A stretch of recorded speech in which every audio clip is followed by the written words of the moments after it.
माननीय राजसाहेब ठाकरे यांच्या आदेशानं आज 26 तारखेला संविधानाच्या दिवशी संपूर्ण महाराष्ट्रातील सर्व जिल्हाधिकारी कार्यालयावर महाराष्ट्र नवनिर्माण सेनेचा संपूर्ण वीज बिल माफ झालं पाहिजे, महिला बचत गटाचं कर्ज माफ झालं यासाठी महाराष्ट्रातील सर्व जिल्हाधिकारी कार्यालयावर या ठिकाणी मोर्चाचं आयोजन करण्यात आलेलं आहे। आज त्याच धर्तीवर धाराशिव जिल्ह्यातील महाराष्ट्र नवनिर्माण सेनेचा हा मोर्चा आम्ही जिल्हाधिकारी कार्यालयावर घेऊन आलेलो आहेत।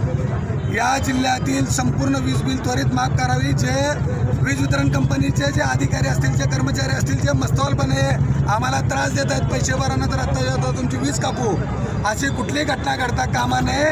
आणि त्याचबरोबर जे मायक्रोफायनान्सचे गुंड लोक, उस्मानाबादच्या जिल्हाधिकाऱ्यांनी आदेश काढून देखील अनेक मायक्रोफायनान्सचे गुंड लोक आमच्या माता भगिनीला त्यांच्या घरी जाऊन आत्ता जाता पैसे दे, नाहीतर तुझा TV उचलून नेतो, तुझा फ्रीज उचलून नेतो, तुझा गॅस उचलून नेतो, अशा पद्धतीची धमकी दिली जात आहे। आणि त्यांच्या असल्या धमकवण्यामुळं महाराष्ट्रातील अनेक आमच्या भगिनींनी या ठिकाणी आत्महत्या केलेल्या आहेत। आमच्या आता इथून पुढं आमच्या कुठल्याही भगिनीवर ही वेळ येऊ नये म्हणून आज आम्ही जिल्हाधिकारी साहेबांना भेटायला चाललेलो आहे। वास्तविक जिल्हाधिकारी साहेबांनी त्यांनी आदेश काढून देखील मायक्रो फायनान्सवाले सरकारच्या आदेशाचं पालन करत नाहीत, त्यामुळं ताबडतोब त्या सर्व मायक्रो फायनान्सवाल्यावर गुन्हे दाखल करा असं आम्ही आता जिल्हाधिकारी साहेबांकडे मागणी करणार आहे। त्याचबरोबर माननीय ऊर्जा मंत्र्यांनी या ठिकाणी आम्हाला आश्वासन दिलं होतं की आम्ही तुमचं वीज बिल माफ करू, परंतु त्यांनी ते खोटं बोललेले आहेत। म्हणून या ठिकाणी ऊर्जा मंत्र्यावर देखील 420चा गुन्हा दाखल करा म्हणून आम्ही माननीय जिल्हाधिकारी साहेबांकडे या ठिकाणी आम्ही मागणी करणार आहोत। आज आपण आंदोलन केले, तर लाईट बिल माफ नाही झालं तर त्या पुढचे काय नियोजन आहे तुमचं? लाईट बिल तर 100% माफ झालंच पाहिजे।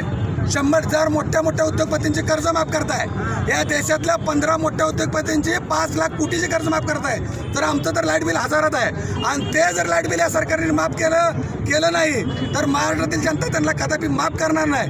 पण येत्या 8 दिवसामध्ये जर त्यांनी लाईट बिलावर योग्य तो निर्णय नाही घेतला तर महाराष्ट्र नवनिर्माण सेना रस्त्यावर उतरून याच्यापेक्षा तीव्र आंदोलन करेल। आणि त्याची झलक म्हणून या ठिकाणी महाराष्ट्र नवनिर्माण सेनेने कळंबचं वीज वितरण कार्यालय असेल किंवा उस्मानाबादचं वीज वितरण कार्यालय असेल या ठिकाणी दाखवून दिलेलं आहे।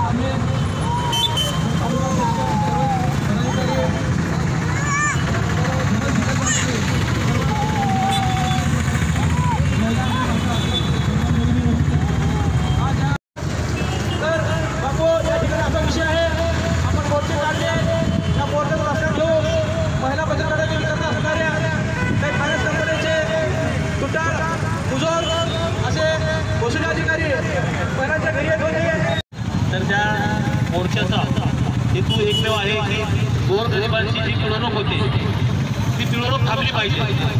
बापूने अख्ख्या महाराष्ट्रामध्ये रान पेटवलंय, महिलांच्या पाठीमागं जे खंबीर भाव म्हणून तटस्थ उभा आहेत त्यांच्या पाठीमागं महिलांच्या जे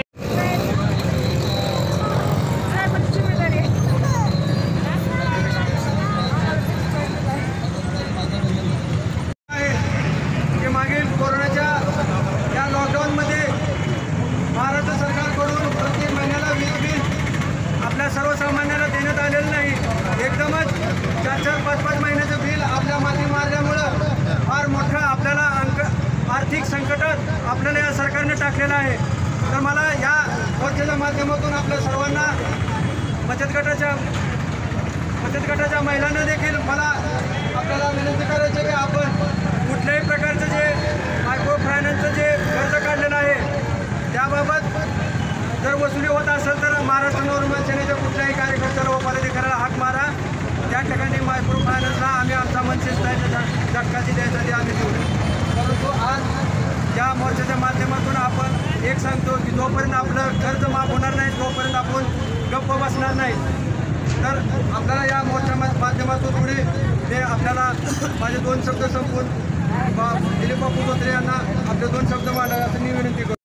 मोर्चा निघाला आमचे मार्गदर्शक नेते आणि महाराष्ट्र नवनिर्माण सेनेचे सरकार सेनेचे अध्यक्ष दिलीप बापू धोत्रे यांच्या नेतृत्वाखाली उस्मानाबाद जिल्ह्यातील ताजे अपडेट मिळवण्यासाठी उस्मानाबाद न्यूजला सबस्क्राईब करा आणि बेल आयकॉन प्रेस करण्यास विसरू नका।